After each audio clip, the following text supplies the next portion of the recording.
Ayan, magpapalit tayo ng CDI na 4 pin pang battery operated. Kasi kasayan, tingnan nyo. Tutok mo sa ating kuryente. Wala na siyang lumalabas na kuryente.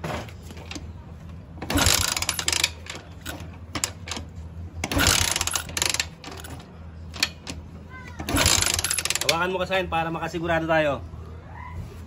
Ito ano na to. Wala nang kuryente yan. Ito, pinaka na to. Wala nang kuryente yan. Tingnan mo. Hawakan mo mabuti ha. Meron? Isa pa. Hawakan mo lang, oh. Ano? Bakit? Nagulat ka lang. Nagulat ka lang yun. Ano? Tingnan natin tayo na.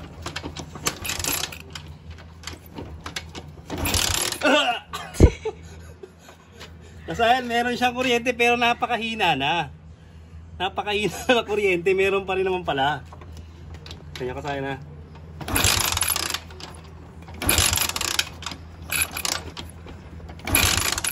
Napakahina ng kuryente niya. Ngayon kasayan, magpapalit tayo ng 4-pin CDI. Tingnan niyo kasayan, nilulumot na yung natin. Nasa tambakan. Ang model nito kasayan, Euro Racing 110. Ito siya kasayan. Dito sa may kahan na to, nandito yung niya, yung kanyang CDI. Yung 5-pin CDI. Niready ko na yung mga tornilyo kasayan para mabilis lang tayo.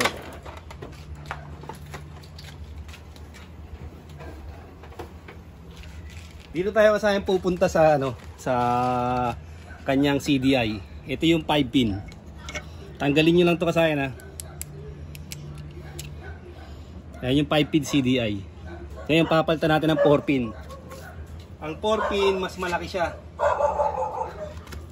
Ito naman yung 4-pin CDI. Ito siya. 5-pin, gagawin natin 4-pin. Ngayon kasayan, tuturo ko sa inyo yung ito, ganito lagi yung position niya. Ito yung position niya lagi. Ito yung pinaka gagawin nating araw ha. Itong kaliwa na to, itong nasa may kaliwa, ito yung pulser natin. Tapos ito sa baba niya, pulser ground. Tapos sa may kanan, ito yung ignition coil. Tapos sa baba naman niya, ito naman yung yung supply. Ito yung positive. O ilalagay natin sa accessory wire. Ito yung niya. Yung supply niya. Ito naman kasayan, meron siyang gitna. Ayan o. Meron siyang kill switch. Ayan na, 5 wire siya . Meron siyang black white. Huwag nyo intindihin yan, wala na kayong gagalawin dyan, wala na kayong puputulin dyan. Isusuksok nyo lang to kasayan dyan. Pag suksok nyo yan kasayan, eto na siya. Eto na siya ito na yung positive. Ito na yung ating yung positive natin ito yung primary coil. Yung black red, puputulin nyo lang to. Nasa may kanan nasa baba siya ng nasa baba ng ignition coil. Nakalimutan ko yung tawag dito kasayan sa sa pang battery operated. Marami na tayong video nito kasayan. Ang gagawin nyo lang, puputulin nyo lang to. Puputulin nyo lang yung yung primary coil na black red. Black red yung niya. Puputol natin. Bago natin siya ilalagay sa accessory wire. Ito na yung ating pangmalakasang pangmalakasang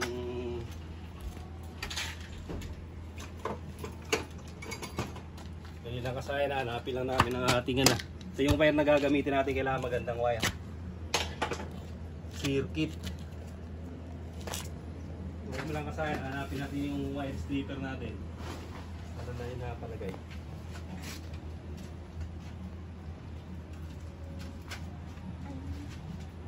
Yun pala. Ito siya kasayan na puputulin nyo lang tong itong pinaka tukad mo kasayan yung para makita nila yung kulay. Ganito yung forma niya Ayan. Yung primary type. Primary coil. Putulin nyo lang to kasayan. Ayan. Pag putol nyo dyan, ito ngayon kasayan yung inyong duduktungan. papunta sa ating accessory wire.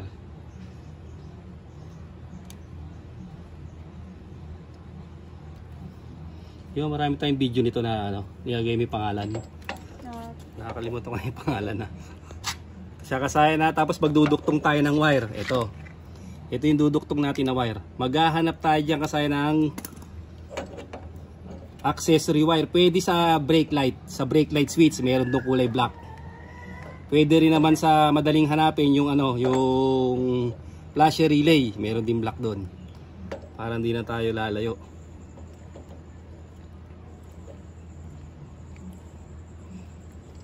Kaya pala na-ground yung ating ano camera buman meron pala talagang ground Kaya lang mahina na yung ground niya. Hanggang kilikili na lang.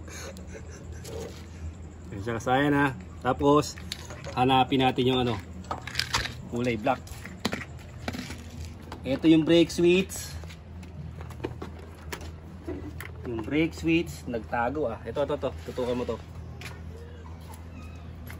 Nakatago. O dito na lang tayo pupunta sa ano, flasher relay. O. Papagapangin natin to sa flasher relay. Dito ang pestuan yan. So, tapos ito sukatin nyo lang siya. Diyan na natin. Tapos papalustin natin dito. May tapat na ignition coil. Kuhanin mo dyan kasaya na, papalustin natin itong wire. Ito. Kunin mo yung wire dyan. Yung ating papalusutin dyan. Kami na magsisil na lang natin mamaya yung kasayan para ano, para mabilis lang tayo. Ito siya ngayong kasayan ha. Ito, ilalagay natin sa flasher relay. Ito yung flasher relay natin Meron yan dalawang kulay. Isang gray at saka isang black. Ito may nakakonekta na sa kanya na ano, flasher ito dito tayo maglalagay sa black. Wag sa kabila Sa black lang, hindi sa gray. Signal light 'yun. Signal light supply. Dito lang tayo sa kulay black. Ayan, ito yung kulay black.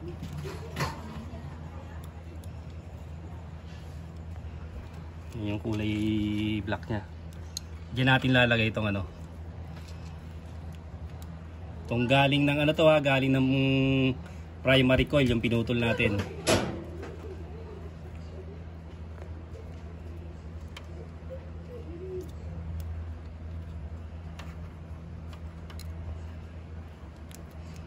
Shout out nga pala kay ano, kay Danilo.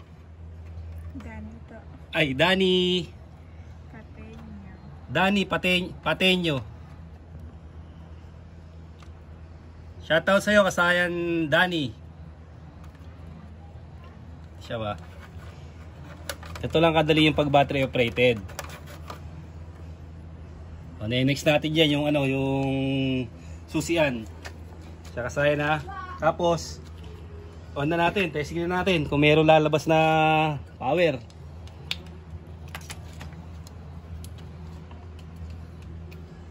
Pwede mo na uli hawakan para matesting.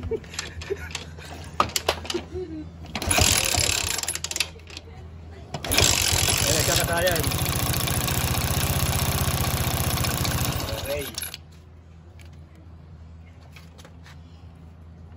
Kaya kasayan na, lumabas na yung power niya. Isisilyado lang namin ito kasayan.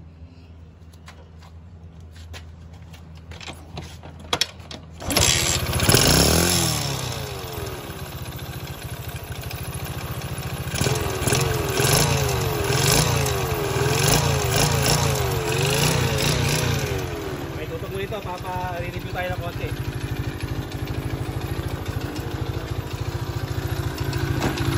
Ito kasayan, itong baba na to, ito yung primary coil niya, black red. Patayin muna para mas marinig nila. Yun. Ito yung black red, yun lang yung kukunin nyo, puputulin nyo. Yung linya niya pataas, kasi hindi nyo na gagalawin yon. Tapos itong nasa gitna niya, yung kill switch, ito siya Ito, silyado nyo na to. Silyado nyo na tong ano na to. Duduktungan nyo lang to ng wire papunta sa, kung hindi sa brake switch, sa ano, flasher relay. Yun ang malapit yan eh. O, tapos itong gitna, wala na kayong gagalawin. Hindi nyo na kailangan putulin yung ano yan kasi wala na siyang connection. Ito lang primary type. Ayun yung pwesto 1. Ayan kasi yung pwesto 1 na yung sa baba ng ignition coil. Pulser ground, ignition coil, yung nasa baba sa kanan. Ito yung palatandaan nyo lagi pagka maglalagay kayo. Ilalagay nyo lang sa accessory wire, hindi sa live, kasi pag sa live hindi siya mamamatay. Tuloy-tuloy lang yung takbo ng, ano, ng motor. Ganun lang kasayan yung pag, ano, pag battery operated ng Euro Racing 110.